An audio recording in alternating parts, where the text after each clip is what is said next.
12일 연방정부가 43일 만에 역대 최장 셧다운 사태를 끝냈습니다.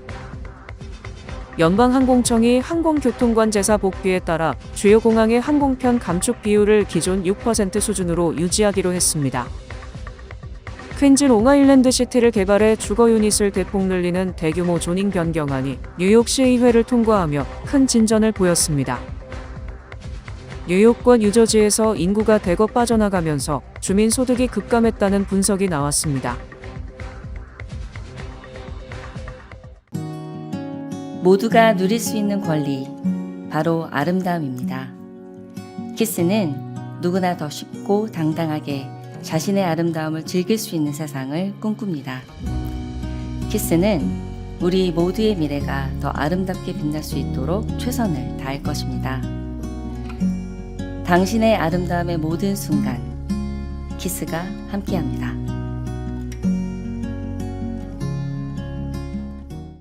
(12일) 연방정부가 43일 만에 역대 최장 셧다운 사태를 끝냈습니다. 10일 연방상원에서 내년 1월 30일까지의 임시예산안이 통과되고 12일 연방하원에서도 가결, 트럼프 대통령이 서명하면서 역대 최장 기록의 연방정부 셧다운이 마침표를 찍었습니다. 이번 셧다운은 오바마 케어 보조금 연장을 둘러싼 여야 대립이 원인이었습니다. 민주당은 보조금 연장을 요구했지만 공화당이 이를 제외한 예산안을 통과시키며 셧다운이 종료됐습니다. 트럼프 대통령은 민주당을 상대로 큰 승리를 거뒀다고 자평했지만 오바마 케어 보조금이 끊기면 2천만 명 이상의 국민이 보험료 폭등을 겪을 수 있어 내년 중간선거의 최대 리스크가 될 수 있다는 분석이 나오고 있습니다. 트럼프 대통령은 오바마 케어가 불법 이민자들에게까지 의료 혜택을 제공하며 보험사들을 배불리고 있다면서 보험사 대신 국민에게 직접 보조금을 지급하는 새로운 건강보험 개혁을 추진하겠다고 밝혔습니다. 그러나 공화당 내부 온건파들조차 오바마 케어 보조금 연장을 주장하고 있어 내용이 예상됩니다. 반면 민주당은 예산안 표결 과정에서 일부 중도파 의원들이 이탈하며 셧다운이 종료되자 척 슈머 상원 원내대표의 사퇴 요구까지 나오고 있지만 건강보험 문제를 주요 정치 이슈로 끌어올렸다며 여론전 승리를 자신하는 분위기도 감돌고 있습니다. 한편 트럼프 대통령은 셧다운 재발을 막기 위해 연방상원의 필리버스터 제도 폐지를 검토하겠다고 밝혔지만 공화당 및 트럼프 지지층 내부에서도 민주당 집권 시 부메랑이 될 수 있다며 신중론이 제기되고 있습니다. 연방항공청이 항공교통관제사 복귀에 따라 주요 공항의 항공편 감축 비율을 기존 6% 수준으로 유지하기로 했습니다. 연방항공청은 인력 부족으로 14일까지 감축 비율을 최대 10%로 확대할 계획이었지만 연방정부 셧다운 종료로 관제사들이 업무에 복귀하면서 추가 감축이 불필요해졌다고 밝혔습니다. 이번 조치는 역사상 최장 43일간 지속된 셧다운 사태 종료 직후 발표됐습니다. 셧다운 기간 동안 관제사들은 2차례 급여를 받지 못했고 결근이 급증하면서 연방항공청은 안전 확보를 위해 항공편을 줄였습니다. 연방교통부는 항공 시스템이 완전히 정상화될 때까지 6% 제한을 유지할 것이라며 시한은 정하지 않았고 션 더피 교통부 장관은 안전이 최우선이며 데이터에 기반해 정상 운항 복귀 시점을 결정하겠다고 밝혔습니다. 지난주부터 시행된 감축 조치로 1만여 편의 항공편이 취소됐으며 연방항공청은 당초 뉴욕과 로스앤젤레스, 시카고, 애틀랜타 등 40개 주요 공항에서 최대 10% 감축을 검토하고 있었습니다. 연방항공청은 관제 인력 부족으로 비행기 간거리 근접, 활주로 진입 사고 위험 등 안전 경고 신호가 나타났다고 설명했습니다. 항공업계는 항공기 재배치와 일정 조정에 시간이 걸리기 때문에 이번 조치로 인한 운항 혼선이 단기간 내 해소되긴 어렵다고 우려했습니다. 퀸즈 롱아일랜드 시티를 개발해 주거 유닛을 대폭 늘리는 대규모 조닝 변경안이 뉴욕시 의회를 통과하며 큰 진전을 보였습니다. 12일 뉴욕시 의회는 본회의를 열고 롱아일랜드 시티 54개 블록을 변경해 약 1만 5천 가구의 주거 유닛을 짓는 원 LIC 계획을 만장일치로 통과시켰습니다. 이번 계획에 따라 4,350가구는 영구적인 어포더블 하우징으로 지정되며 각 건물에는 공공공간 조성이 장려됩니다. 또 350만 스퀘어피트 규모의 상업 공간이 들어서면서 1만 4천여 개의 일자리가 창출되고 겐트리 플라자 주립공원과 퀸즈 브릿지 공원을 연결하는 보행 산책로 조성도 포함돼 지역 접근성과 생활 인프라가 개선될 전망입니다. 이 계획을 주도한 줄리원 시의원은 롱아일랜드 시티는 뉴욕에서 가장 빠르게 성장하는 지역 중 하나지만 인프라가 이를 따라가지 못했다. 이번 조닝 변경이 그 격차를 해소할 것이라고 말했습니다. 계획은 향후 시장 서명과 환경 검토 등의 절차를 거쳐 시행됩니다. 이날 시의회는 이 밖에도 보행자 안전 강화를 위한 가로등 설치 확대 조례안과 거리 쓰레기통에 연간 수수료를 부과하는 내용이 담긴 조례안, 커뮤니티 보드의 규정 공개 의무화, 주택개보수 시공업자의 허가 여부 사전 고지 의무 등의 조례안들도 함께 통과됐습니다. 뉴욕과 뉴저지에서 인구가 대거 빠져나가면서 주민 소득이 급감했다는 분석이 나왔습니다. 경제정책단체 얼리시 프로스페리티가 발표한 보고서에 따르면 2013년부터 2022년까지 뉴욕주 주민소득은 5,175억 달러, 뉴저지주는 1,701억 달러 감소했습니다. 보고서는 센서스국과 국세청 자료를 토대로 지난 10년간 뉴욕주에서 약 200만 명, 뉴저지주에서 50만 명이 타주로 이주했다고 밝혔습니다. 인구가 줄면서 자연스럽게 지역 내 총소득이 감소했고, 이에 따라 주정부 세수 역시 줄어든 것으로 분석됩니다. 스티브 무어 이코노미스트는 최근 10년간 뉴욕과 뉴저지의 소득 손실은 미국 역사상 한 지역에서 발생한 가장 큰 부의 이동이라고 지적했습니다. 같은 기간 캘리포니아는 3,701억 달러, 일리노이는 3,152억 달러의 주민 소득이 감소한 반면 플로리다는 1조 달러 이상, 텍사스는 2,900억 달러의 소득 증가를 기록했습니다. 뉴욕포스트는 이번 인구 유출의 원인이 단순히 높은 세율 때문만은 아니며 코로나19 팬데믹 이후 대도시 기피 현상, 범죄율 상승, 삶의 질 하락 등 복합적인 요인이 작용했다고 지적했습니다. 전문가들은 이러한 추세가 지속될 경우 뉴욕 일원의 연방하원 의석 축소로도 이어질 수 있다고 우려했습니다. 무어 이코노미스트는 부유층에 대한 세율을 더 올릴 경우 인구 유출 속도는 더욱 빨라질 것이라고 경고했습니다. 세계 최대 검색 서비스 업체 구글이 라이트하우스로 알려진 국제 금융사기 조직에 대한 법적 대응에 나섰습니다. 구글은 12일 중국에 기반을 둔 것으로 알려진 라이트하우스가 부패 조직범죄처벌법과 연방상표법, 컴퓨터 사기 남용법을 위반했다며 조직원 25명을 상대로 뉴욕 남부 연방지법에 소송을 제기했습니다. 구글은 이들이 피싱과 스미싱 등 행위로 구글의 재산상 손해와 평판 악영향을 끼쳤다고 주장했습니다. 소장에 따르면 라이트하우스의 사기 피해자는 120여 개국에서 100만 명 이상이며 미국 내에서의 신용카드 탈취 건수만 해도 최대 1억 1,500만 장에 달합니다. 이는 2020년 이후 5배 늘어난 것입니다. 라이트하우스는 진짜처럼 꾸민 가짜 사이트를 만들어 놓고 연방우정국, 이지패스를 사칭한 택배 배송 지연이나 미납도로 통행료 등을 소재로 전송한 문자 메시지를 보내 해당 사이트에 접속을 유도하는 방식으로 범행을 저질렀습니다. 피해자가 가짜 사이트에서 로그인을 시도하면서 자신의 아이디 비밀번호나 개인정보를 입력하면 이를 탈취해 금융범죄에 이용하는 수법입니다. 구글은 라이트하우스가 연루된 피싱 사이트 페이지에 잠재적 피해자들이 방문하는 횟수가 하루 평균 5만 건이라고 추산했습니다. 이번 소송 제기로 실제 라이트하우스 조직이 와해하거나 관련 수사가 적극적으로 이루어지기는 어려울 것으로 전망됩니다. 그러나 구글은 이 소송 결과를 바탕으로 관련 웹페이지를 차단하는 등 관련 조치를 취할 수 있을 것으로 예상됩니다. 도널드 트럼프 대통령과 미성년자 성착취범 제프리 앱스타인의 관계를 보여주는 파일 일부가 공개되면서 파장이 일고 있습니다. 연방하원 감독위원회 소속 민주당 의원들은 12일 트럼프 대통령이 앱스타인의 범행을 알고 있었고 이에 가담했을 개연성을 보여주는 앱스타인의 이메일 세통을 공개했습니다.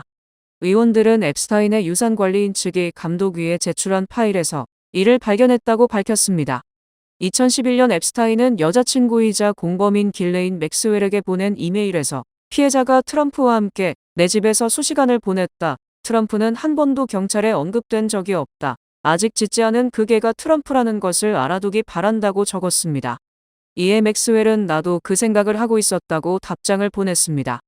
당시 앱스타인은 미성년자 성매매 혐의로 13개월을 복역한 후 풀려난 상태였고 트럼프 대통령은 TV쇼 어프렌티스를 통해 얻은 인지도를 바탕으로 대선 출마를 고려 중이었습니다. 민주당이 이메일에서 실명을 삭제하고 피해자라고 공개한 사람은 앱스타인의 성범죄를 폭로한 버지니아 주프레인 것으로 확인됐습니다. 주프레는 2016년 법정에서 트럼프 대통령을 앱스타인의 집에서 본 적이 없다고 증언했는데 이번에 공개된 이메일 내용과 배치됩니다. 다만 올해 초 스스로 목숨을 끊은 주플에는 법정 증언과 사후 출간된 회고록에서 트럼프 대통령은 어떤 잘못도 저지르지 않았다고 진술했습니다. 백악관은 민주당이 공개한 이메일이 아무것도 증명하지 못한다고 반박했습니다. 트럼프 대통령은 소셜미디어에 민주당은 앱스타인 사기극을 이용해 자신들의 엄청난 실패, 셧다운에서 벗어나려 하고 있다고 적었습니다. 캐럴라인 레빗 백악관 대변인도 민주당은 대통령을 중상모략할 가짜 내러티브를 만들기 위해 이메일을 선택적으로 유출했다고 주장했습니다. 공화당은 2만 쪽이 넘는 앱스타인 문서를 공개하면서 민주당은 왜 민주당 관계자들의 이름이 적힌 문서는 의도적으로 감추느냐고 비판했습니다. 실제 공화당이 공개한 문건에는 빌 클린턴, 버락 오바마 행정부에서 재무장관 등을 역임한 레리 서머스 전 하버드대 총장이 하루에도 수차례 앱스타인과 이메일을 주고받으면서 여성과의 관계에 대해 조언을 얻거나 농담을 나누는 내용이 들어 있습니다. 국책 모기지 기관인 페니메가 오는 15일부터 주택담보대출 심사 시 최소 크레딧 스코어 요건을 폐지합니다. 신용 점수가 낮더라도 일정 조건을 충족하면 대출 심사를 통과할 수 있도록 하겠다는 취지입니다. 페니메의 이번 결정은 프레디맥이 수년 전 도입한 유사 조치를 따른 것입니다. 기존에는 신용 점수가 620점 미만인 경우 페니메 시스템에 접근조차 할 수 없었지만 앞으로는 소득과 예금, 부채 수준 등 종합 요인을 반영해 신용도를 평가합니다. 예를 들어 신용 점수가 619점인 바이어는 그동안 대출 신청이 불가능했지만 충분한 현금 보유액과 안정된 소득이 있다면 승인 가능성이 생깁니다. 페니메의 내부 자동심사 시스템인 데스크 언더라이터는 앞으로 외부 신용 점수 대신 자체 신용 위험 평가 모델을 사용합니다. DU는 대출을 페니메에 판매할 수 있는지를 판단할 때 신용 점수 없이도 최소 신용 위험 기준을 산정해 승인 여부를 결정합니다. 다만 페니메와 프레디맥은 직접 대출을 제공하는 기관이 아니라 대출기관이 승인한 모기지를 매입해 유동화하는 역할을 수행합니다. 대출 승인에는 여전히 여러 요건이 반영됩니다. DU는 예금액, 부채 비율, 주택 유형, 대출 목적 등을 종합적으로 고려합니다. 도널드 트럼프 대통령이 1센트 동전의 생산을 중단할 것을 지시한 가운데 12일 필라델피아 조폐 시설에서 마지막 교통용 1센트 동전 생산이 이루어졌습니다. 앞서 트럼프 대통령은 1센트 동전 제조 비용이 액면 가치보다 더 크다며 지난 2월 재무부 장관에게 1센트 동전 신규 생산 중단을 지시한 바 있습니다. 연방재무부는 1센트 동전 생산 비용이 한 개당 1.69센트에 달한다고 평가한 바 있습니다. 생산 중단에 따른 비용 절감 효과는 연간 5,600만 달러에 이를 것으로 기대했습니다.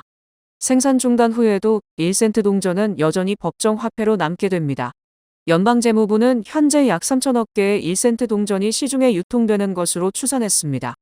일정 기간이 지나면 시장에 1센트 동전이 부족하게 되면서 사업체들이 가격을 5센트 단위로 맞추기 위해 가격을 올리거나 내리는 조치를 취하게 될 것으로 재무부는 보고 있습니다. 1센트 동전은 1793년 처음 발행돼 지난 232년간 발행되어 왔습니다. 일반 유통용 1센트 동전의 생산은 중단되지만 수집용 1센트 동전 생산은 앞으로도 제한적으로 이뤄질 예정이라고 재무부는 설명했습니다. 일본 자동차 제조사 도요타가 북미 지역에서 첫 자동차용 배터리 생산에 돌입했습니다. 도요타 북미 법인은 12일 노스캐롤라이나주 리버티시에 위치한 배터리 제조시설이 공식 가동을 개시했다고 밝혔습니다. 도요타의 노스캐롤라이나 공장은 14개 생산 라인에서 하이브리드 자동차, 플러그인 하이브리드 자동차, 배터리 전기차를 위한 배터리를 생산할 예정입니다. 북미 지역에서 최근 들어 전기차 수요는 둔화됐지만 도요타가 강점을 가진 하이브리드 차량 시장은 성장세를 지속하고 있습니다. 북미 하이브리드 차량 시장에서 도요타의 점유율은 50%에 달합니다. 도요타는 이날 발표에서 미래 모빌리티 노력을 지원하기 위해 향후 5년간 미국 내 100억 달러를 추가 투자할 것이라고 밝혔습니다. 도요타는 미국 생산 전기차에 세제 혜택을 제공하는 조 바이든 전임 행정부의 인플레이션 감축법 정책에 따라 2021년부터 총 140억 달러를 투자해 차량용 배터리 공장을 건설해왔습니다. 도요타가 미국에서 차량용 배터리를 생산하는 것은 이번이 처음입니다. 타겟 매장이 연말 고객들을 위해 식료품과 생활용품 등 3천여 개 품목의 할인 혜택을 제공합니다. 타겟은 소비자들이 필수품 구입에 드는 비용을 절약하고 연말 시즌 동안 더 합리적인 가격에 쇼핑할 수 있도록 하기 위해 가격을 인하하게 됐다고 12일 밝혔습니다. 뿐만 아니라 추수감사절 식사 세트를 인당 5달러 미만으로 판매한다며 고품질로 구성된 이번 식사 세트는 예산 부담 없이 가족들이 함께 식사를 즐길 수 있도록 돕는다고 덧붙였습니다. 타겟의 식품 필수품 뷰티 부문 최고 상품 책임자인 리사 로스 부사장은 이번 할인 혜택이 연말 시즌 동안 빠듯하게 예산을 관리해야 하는 가정들에게 실질적인 도움이 될 것이라고 말했습니다. 그러면서 이는 타겟이 사업을 운영하는 방식을 통해 커뮤니티와의 유대관계를 강화해온 전통을 이어가는 중요한 일이라고 언급했습니다. 가격과 프로모션, 재고는 매장 위치에 따라 다르며 이번 프로모션에서 알래스카와 하와이는 제외됩니다. 아이들이 놀이하듯 저축 습관을 익힐 수 있는 뱅크 오브 호프 키즈 세이빙스. 저축할 때마다 아이들에게 밝은 미래를 만들어주세요. 뱅크 오브 호프 키즈 세이빙스. 가까운 뱅크 오브 호프 지점에서 만나보세요. 이 프로그램은 뱅크 오브 호프 제공입니다. 주요 단신 전해드립니다. 중앙은행 연방준비제도의 12개 지역은행 중 한 곳인 애틀란타 연방준비은행을 이끄는 라파엘 보스틱 총재가 내년 2월 28일 임기 종료와 함께 은퇴합니다. 지난해 5월 입문서적 100년의 지혜를 발간하며 9월에는 기네스북 최고령 저자로 등재된 김영석 교수가 지난 12일 신간 100년의 유산을 발간하며 자신의 기네스북 기록을 스스로 경신했습니다. 삼성전자가 두 번 접는 스마트폰인 갤럭시 Z 트라이폴드 모델을 다음 달 12월 5일 아시아 중심으로 먼저 출시하며 가격은 $3,000가량으로 예상됩니다. 튀르키예 국방부는 성명을 통해 지난 11일 아제르바이잔에서 이륙한 C-130 군용 수송기가 조지아와 아제르바이잔 국경에 추락해 모든 전우들이 순교했다며 사망자 20명의 신원을 공개했습니다. 미국 여자 프로골프 투어에 데뷔한 트럼프 대통령의 18세 손녀 카이 트럼프가 오늘부터 나흘간 플로리다주 벨레어에 위치한 펠리컨 골프클럽에서 개최되는 대회의 안니카 드리븐의 초청 선수 자격으로 참가합니다. 프랑스 황제 나폴레옹이 워털루 전쟁 중에 잃어버린 다이아몬드 브로치가 스위스 제네바에서 열린 소더비 경매에서 350만 스위스 프랑에 낙찰됐습니다. 이는 약 45만 7천 달러의 가치이며 개인 수집가로 알려진 구매자의 신원은 공개되지 않았습니다. 국제포도주 와인기구는 세계 각국의 포도원이 극심하고 불안정한 날씨에 직면해 올해 세계 와인 생산량이 작년보다 3% 증가할 전망이지만 여전히 5년 평균보다 7% 낮은 수준이라고 밝혔습니다. 트럼프 대통령이 12일 백악관에서 JP 모건 체이스의 제이미 다이먼, 블랙록의 레리 핑크, 골드만삭스의 데이비드 솔로몬 등 총 12명 이상의 월가 거물들을 초청해 만찬을 가졌습니다.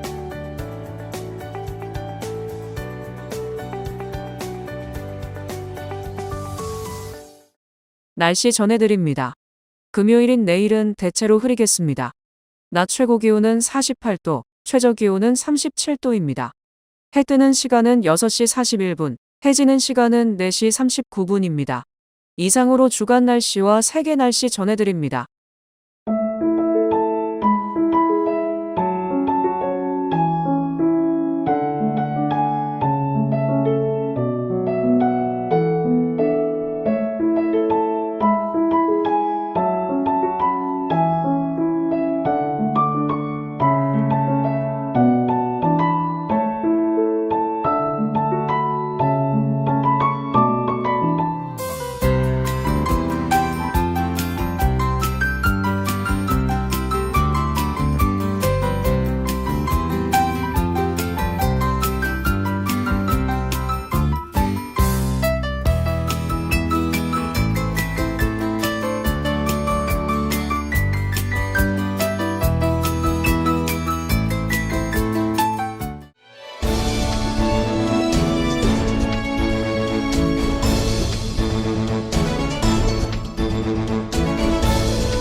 이상으로 11월 13일 목요일 TKC 뉴스데스크 여기서 마치겠습니다.